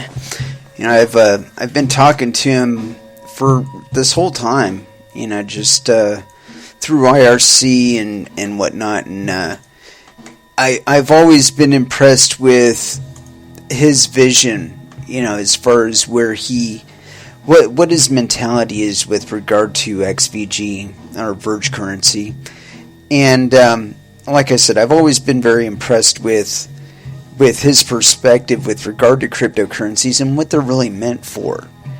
You know, it's really easy to get caught up in the whole exchange rate business, but you have to understand that what you're seeing there, it's not just factors on the side of Bitcoin. You know, there's I love watching the Twitter feed blow up every time the price spikes, but I'm mostly caught by the lack of understanding of what's actually going on. You know, I always see people asking, what's causing this to happen to Bitcoin? Well, it's not just happening to Bitcoin. It's also happening to fiat currencies. Now, I know people like to forget about that, but the price, as we know it, the quote-unquote price, that's not an actual, like, static thing. You know, that's most of us are taught to associate a dollar with a dollar with a dollar, despite the fact that the dollar, as a currency unit, has lost 97% of its buying power since its creation. Actually, it's probably a lot higher than that now. But that effect is being reflected in the price of Bitcoin. And it's not just with the Federal Reserve note either. It's also happening in yen and rupees and all over the place, where they're imposing these harsh capital controls and other ways of confining the monetary value within their economy. And it wants to get out. You know, money is something like information in that aspect, that it wants to be known, it wants to be shared, it wants to facilitate action elsewhere, and it doesn't do that necessarily in your pocket. But I am hodling all of my coin. You know, I don't trade to get rich. I know that might shock some people, and it might even shock my parents, because they think I'm trying to make money in this. I'm actually trading for an increased stake of cryptocurrencies, and not just Bitcoin. VergeCurrency as well. I stash that shit, because I foresee a time in the not so distant future where having that might make the difference between whether or not I can buy something I really need at that moment. You know, if there were ever a major fiat collapse, you know, in the US or in China, people would come to cryptocurrencies, and those of us who already have cryptocurrencies would suddenly be in a much better position with regard to our ability to transact with one another and the world at large. It's important to note that. And so yeah, when I see articles like the one I'm about to read, I just see people that are, at least on face value here. I haven't read the article yet, so I can't really get too deep on the individual who actually wrote the article. But I'm just of stuff that I'm looking at right off the bat here, the title of it. It tells me that this person is stuck on the exchange rate and the quote-unquote money they could be making in Bitcoin. And so here it is. It's on CNBC, and it's one of the reasons why I'm reading it is because this is actually an MSM article, and so it's kind of instructive for what they're disseminating to the greater public at large, not just us technophiles and cryptophiles. CNBC. If you bought $100 of Bitcoin 7 years ago, you'd be sitting on 75 million now. And I'm not even going to read the bullet points, but I will take time to note this was written by Mr. Arjun Karpal. And I don't give a fuck that you wrote this for CNBC. I will be judging your grammar as well as your scansion, sir. Monday marks the 7-year anniversary of Bitcoin Pizza Day. The moment a programmer named Laszlo Hanyecki, I'm sorry, I have trouble with that last name, Laszlo, spent 10,000 Bitcoin onto Papa John's pizzas. More important than the episode being widely recognized as the first transaction using cryptocurrency is what it tells us about the Bitcoin rally that saw it break through 2,100 and 2,200 marks on Monday. Bitcoin was trading as high as 2251.61 midday Monday, hitting a fresh record high after first powering through the 2,000 barrier over the weekend, according to CoinDesk data. On May 22, 2010, Laszlo asked a fellow enthusiast on a Bitcoin forum to accept 10,000 Bitcoin for 2 Papa John's pizzas. At the time, Laszlo believed the coins he had mined on his computer were worth around 0.003 cents each. Bitcoin mining involves solving a complex mathematical solution, with the miner being rewarded in Bitcoin. This is how Laszlo got his initial coins. The cryptocurrency has many doubters as it continues to be associated with criminal activity, but it has also seen a stunning rally. Here are 2 facts on Bitcoin Pizza Day, however, that highlight this. While being worth $30 at the time, Laszlo's pizzas would now cost $22.5 million at current Bitcoin prices. 2. If you bought $100 of Bitcoin at the 0.003 cent price on May 22, 2010, you'd now be sitting on around $75 million. A number of factors have been driving the rally. Recently passed legislation in Japan that allows retailers to start accepting Bitcoin as a legal currency has boosted trading in yen, which now accounts for over 40% of all Bitcoin trade. Political uncertainty globally has driven demand for Bitcoin as a safe haven asset.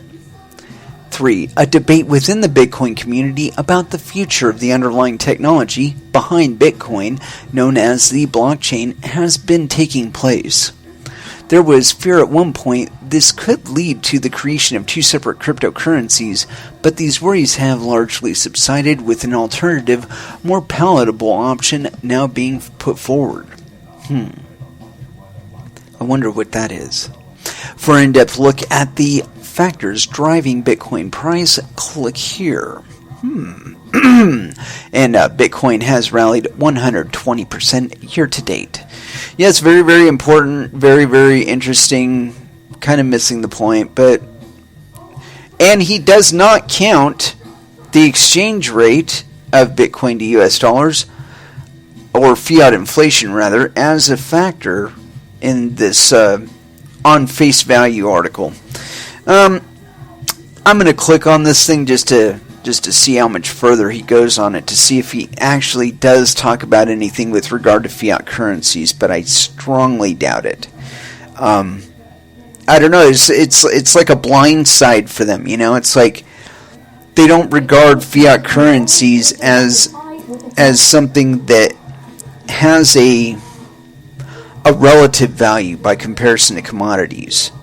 You know, it's like, I'll give you an example.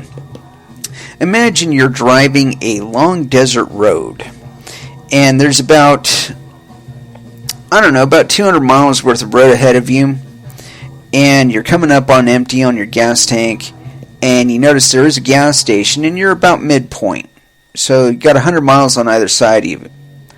So you go to the gas station, and you notice that the exchange rate for their gas is approximately $5.55 per gallon. Now, if you'd have fueled up back at the last town about 100 miles ago, it would have cost you about $3.29 per gallon. But there's the additional premium of the fact that there is 100 miles between your previous location and the location you're at now, and the additional 100 miles without a gas station between where you are now and where you're going. There's a premium. It's just a reminder that all markets are local.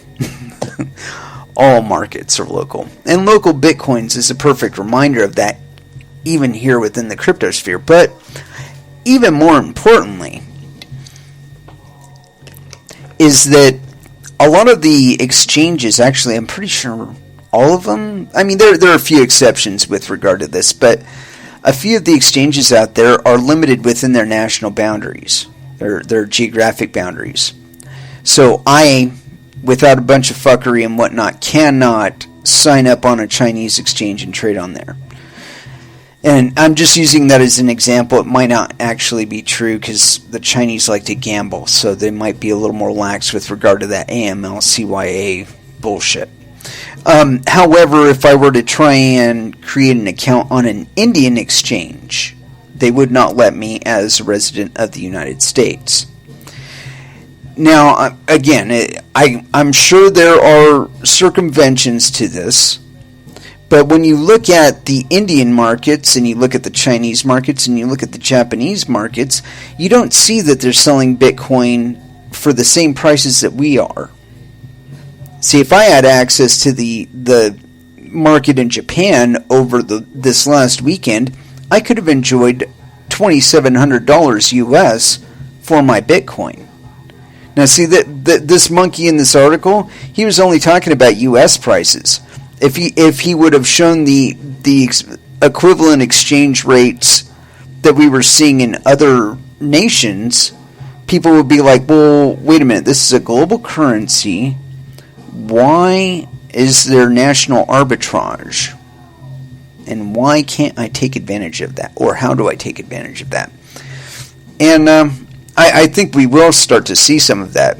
A little bit of liquidity seepage from national borders. And it's because Bitcoin is by default capable of doing that. I mean, if I really wanted to, with nothing more than a Skype connection, I could call people in China that can work around their Great Green Firewall or whatever, and I could transact with them straight through Skype. You know, they just show me their public address, I scan it, I type in the amount that I want to send them, and I click send. And it goes there. And that's how this shit's supposed to work. But, yeah, I believe that as we start to see that liquidity shifting around, that we will see some differentials between our current prices and later dates. In any case, let's go ahead and throw down a little more music. I need to kind of rinse out that MSM-ness from between my ears here. Let's go ahead and throw down some new Anthrax, and this one is off of For All Kings. You gotta believe, here on Coin Metal.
if you like the threat of Catan, if you want to be cut inside the hell of your mind.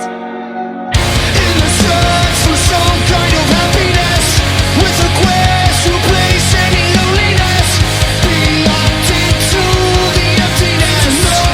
Nothing at all.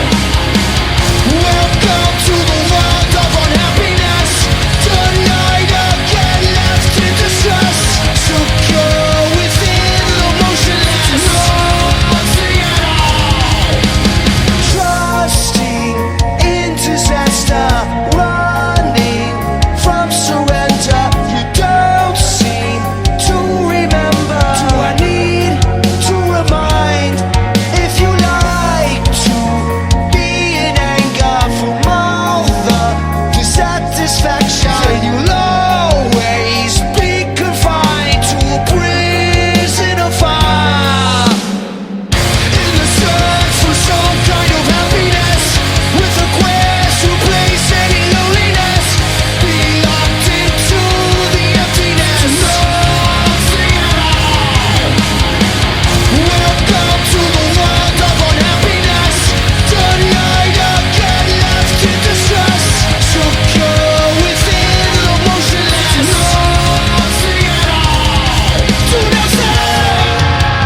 Well, if you need me to tell you what song that was, you just weren't alive in the 80s.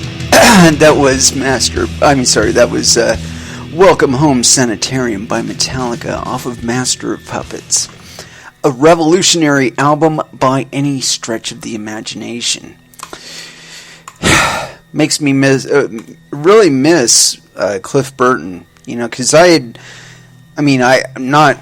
as much as anybody in Metallica, of course, but just his take on the bass and the way he approached his bass duties in Metallica, I really think it was a driving force in their initial development.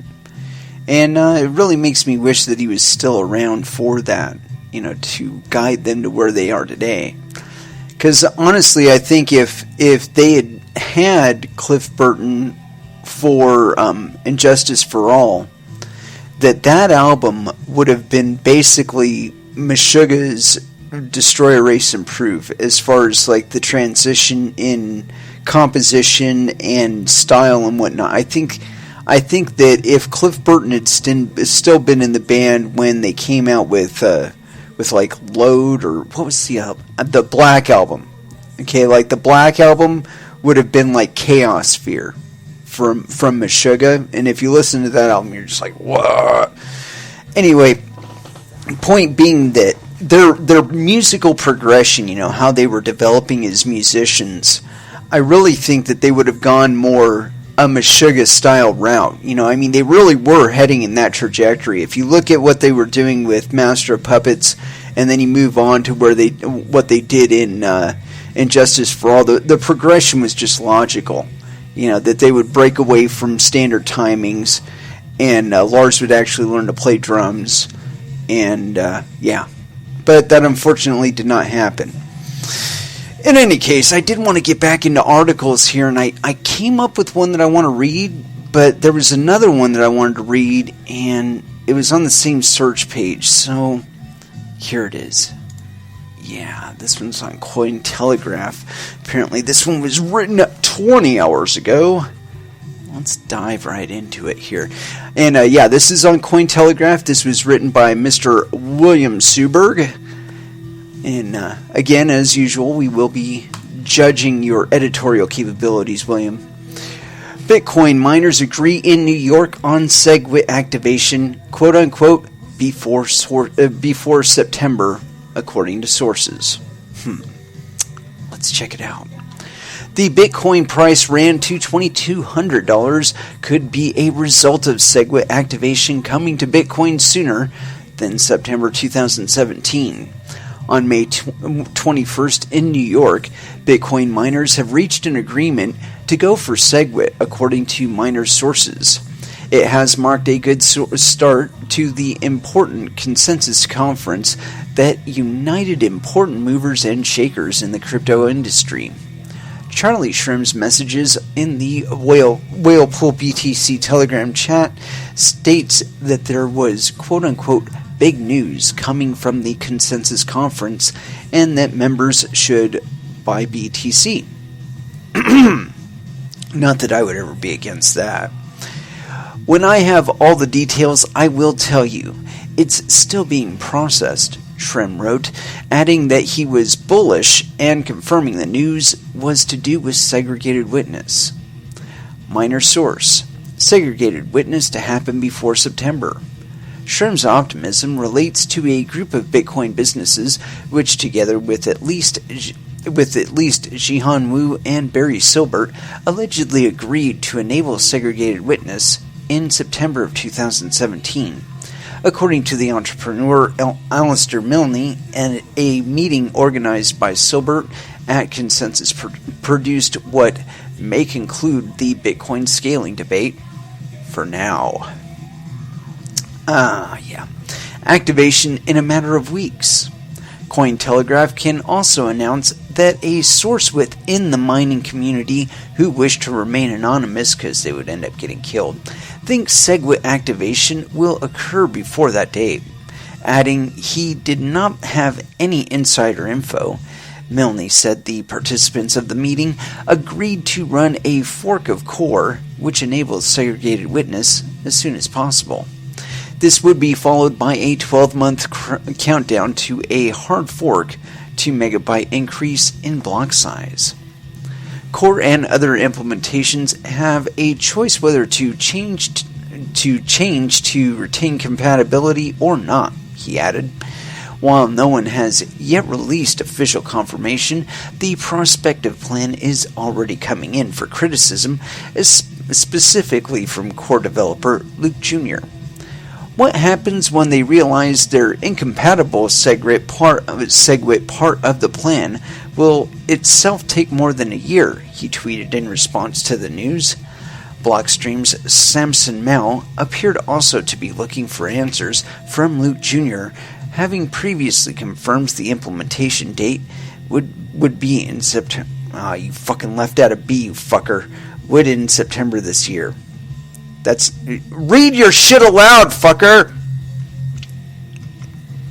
Sorry. That just drives me completely fucking nuts. You know, like, if people, like, copy and paste stuff on their own articles, I mean, that's cool. You're supposed to do that if you fix something or whatever. But if you don't fix the associated words leading up to and into it, and you leave too many these in there, it throws people off. It makes people think that you don't know how to write. So anyway, yeah, this will be really interesting. I would like to say that I'm in 100% agreement with VergeDev on this, that let us see exactly how the fucking thing works on Litecoin. It's a big enough coin, it's got high enough distribution, let's see how it works on it. Give it a couple fucking months. If it doesn't run into a wall, and it doesn't create a bunch of gateways that we have to pay people in order to just do transactions, then yeah, great, wonderful. You know, but if we do see the adoption moving over to Litecoin, and we do see some sort of abuses that are being reflected back to the crypto market as a whole, then we'll be able to make adjustments to it before trying to implement it into Bitcoin. And honestly, I have felt like that's the more reasoned approach to this whole fucking thing. You know, the whole idea that we need to put the gun to the head of the miners and say, you must do this, I think it's bullshit. Okay? If the people that are holding the guns took all of the time and all of the effort and all of the money that they've been dedicating to putting a gun to the fucking head of the miners and dedicated it to their own coin, they'd probably have the most popular fucking coin on the planet for the central banks and all the people that quote-unquote matter most. And this whole scaling bullshit would have been over, because we would watch their coin crash and we would say, that was nice, no, we don't want to add it to Bitcoin. Or we would see some sort of development path on their coin and say, man, that's very sophisticated, maybe we should add that feature to Bitcoin. Let's write up a BIP to incorporate it into the core protocol. That's how this fucking game is supposed to operate. And why there's so much confusion about that is beyond me. Read the fucking white paper again. If you're confused about what Bitcoin was for, or what kind of need it was supposed to address, what kind of solution it was meant to be, read the fucking white paper again. It's very, very clear. I mean, in the fucking header, Bitcoin, a P2P cash system. Jesus fucking Christ. I mean, that's not the complete title of it, but that's more or less it. You know, I don't need a second layer to do P2P. I haven't needed one for, what, I don't know. Up until relatively recently, there's been little need for any kind of third-party intermediary like an exchange or whatnot. I mean, as a matter of fact, one of the first transactions I did specifically to wow somebody. You know, I sent them about $5 worth of Bitcoin, and it cost a teeny, tiny, you know, fraction of a penny to do it, because back then we acknowledged those as being minor donations, minor tips. not minor fees, not transaction fees. And you notice the migration in the vocabulary. I stated those basically in the progression that they went. It went from a minor tip to a minor donation to a minor fee to a transaction fee. Now you'll notice in the last iteration there, it's completely absent any association with mining or the process involved. It's just a transaction fee. Who else uses that vocabulary? Banks. Yes, banks use transaction fees. They don't use minor fees, they use transaction fees. They don't use minor tips, they use transaction fees. They don't use minor donations, they use transaction fees. Because they don't have minors. In any case, let's go ahead and break down a little bit more music. And let's see how much time we got here. Yeah, we got enough time for one more music break. And, of course, another article, possibly. So, going down through my repertoire. And this was a new edition. And I've been wanting to have it in the lineup for quite a while now. Overkill. I've not had them in the lineup, and now I do. And so, let's go ahead and throw down something that reflects my feeling. According to my feeling, this is the best aspect of crypto. Goddamn trouble. Here on Coin Metal.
Shoot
And that was Shedding Skin by Pantera. So, I should have started this article sooner, because honestly, we found like the oddest of bedfellows on this one. And fucking autoplay bullshit. I hate that. Anyway, so this is on Fortune.com. IRS probe of Bitcoin goes too far. GOP warns. This was written by Jeff John Roberts, May 21st, 2017. A closely watched fight between the Internal Revenue Service and a popular Bitcoin exchange took a new twist last week as senior Republicans in Congress sent a sharply worded letter that suggests the tax agency is overstepping its powers. The letter concerns an IRS investigation into possible tax evasion by customers who use Coinbase, a San Francisco-based company that many people who use to buy digital currencies. As part of the investigation, which began last year, officials demanded that Coinbase turn over information for every one of its accounts. Coinbase and its customers are currently in court trying to block the demand, saying it's too broad, and now the letter from the Republicans is likely to give them extra ammunition. The summons is estimated to affect 500,000 active Coinbase customers and would result in the production of millions of pages of associated records, many of which contain personally identifiable information. Based on the information before us, this summons seems overly broad, extremely burdensome, and highly intrusive to a large population of individuals, says the letter, which is signed by Senator Orrin Hatch, chairman of the Senate Finance Committee, and by Vern Buchanan and Kevin Brady, who headed the House Committee on Ways and Means. My emphasis. Meaning the authors. The Republican concerns echo those of Coinbase and its customers who argue the IRS does not need every single Coinbase account to carry out its audit, and that the investigation sweeps in people who have clearly done nothing wrong. The tax agency, for its part, has pointed out that only 802 Coinbase users filed a tax form related to Bitcoin in 2015, which suggests a large number of people, and he forgot suggests a large number of people have failed to declare capital gains related to Bitcoin, or they simply haven't cashed out yet. The IRS investigation also comes at a time when the price of Bitcoin has been on an incredible tear, climbing from $13 in 2013 to a new high of over $2,000 last week. Those who profited from the higher prices, either by selling Bitcoin for dollars or exchanging it for merchandise, are required to pay taxes on the gain. Bullshit. If they do realize profit in fiat currencies, yes. If they are retaining it in Bitcoin, no. Some Coinbase customers, however, have not sold any Bitcoin at all, while many others hold only a minimal amount, raising questions of why the IRS demanded information about every account. One theory, according to a lawyer who spoke with Fortune late last year, is that the IRS's sweeping demand is a negotiating tactic to make Coinbase more cooperative, and that the two sides will reach an agreement to allow the agency to inspect some, but not all of the accounts. The letter from the Republicans, which asks the IRS to explain its strategy for enforcing tax payments on digital currency by June 7th, is likely to put pressure on the agency to come to a deal with Coinbase. I would rather they just don't. I would rather they maintain their current standoffishness, because really, it's not the purview of the IRS to monitor us. And if they really wanted to monitor us, we had the fucking public blockchain. Relate to it as you will, IRS. Anywho, I want to wind down this episode with one last song, as always, with our last dance. I wanted to take the time also to thank VergeDEV again for his presence and the wonderful interview that we've so long waited for from him. And yeah, it's been a very, very active weekend, and I expect it to get nothing but more active. If you really take a look at your Trex account, man, that volume has not departed. It is still there. They are still playing with us. There is more game afoot, folks.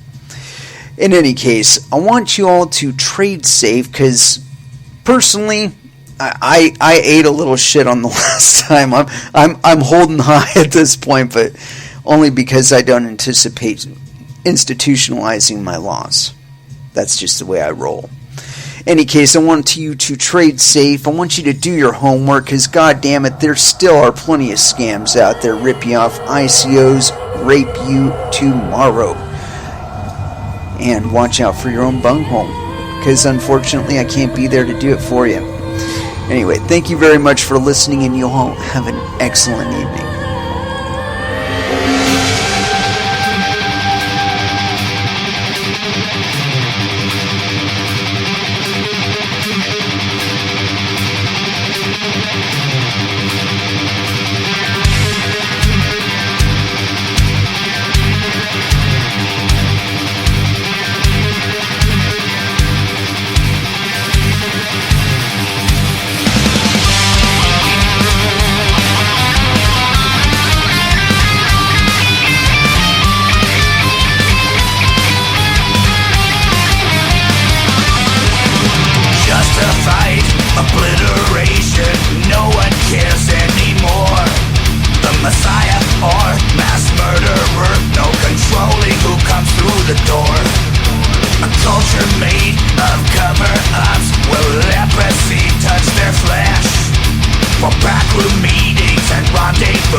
The weakest link.